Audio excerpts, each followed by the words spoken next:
दोस्तों रितेश पांडे और डिम्पल सिंह का एक तस्वीर सोशल मीडिया पे काफी तेजी से वायरल हो रहा है। जी हाँ दोस्तों, एक बार आप लोगों का फिर से स्वागत है भोजपुरी एक्सप्रेस तक न्यूज में। जी हाँ दोस्तों, आपको बता दें रितेश पांडे और डिम्पल सिंह का एक बहुत ही बेहतरीन गाना आप लोग के बीच रिलीज कर दिया गया था, जिस गाने का जलेबी को लेकर कुछ टाइटल था। और हालांकि आप लोग इस पोस्टर में देख सकते हैं डिम्पल सिंह और रितेश पांडे एक जलेबी के साथ नजर आ रहे हैं। हालांकि ये फोटो सोशल मीडिया पे काफी तेजी से वायरल हो रहा है, लेकिन आपको बता दें ये एक गाने के दौरान लिया गया एक तस्वीर है जो कि सोशल मीडिया पे काफी ज्यादा सुर्खियां बटोर रहा है। तो आप लोगों ने अगर अभी तक इनके इस गाने को नहीं सुना है तो जरूर सुनिएगा। आपको बता दें रितेश पांडे लगातार एक से बढ़कर एक ब्लॉकबस्टर गाना हमेशा मार्केट में लेकर आते रहते हैं और इनके फैंस लोग इस गाने को काफी ज्यादा पसंद भी करते हैं।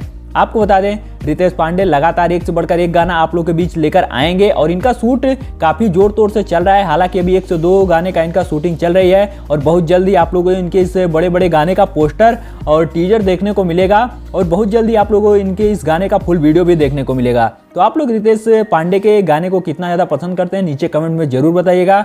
और आप लोगों को अगर हमारी वीडियो पसंद आई हो तो इस वीडियो को लाइक करके चैनल को सब्सक्राइब करना बिल्कुल भी मत भूलिएगा, क्योंकि भोजपुरी से रिलेटेड कोई भी खबर हो तो सबसे पहले आपको हमारे चैनल से जरूर बताई जाती है। तो हमारी वीडियो देखने के लिए बहुत बहुत धन्यवाद। मिलते हैं फिर से किसी एक और नए धमाकेदार वीडियो के साथ। तो तब तक के लिए जय हिंद, जय भारत, वंदे मातरम।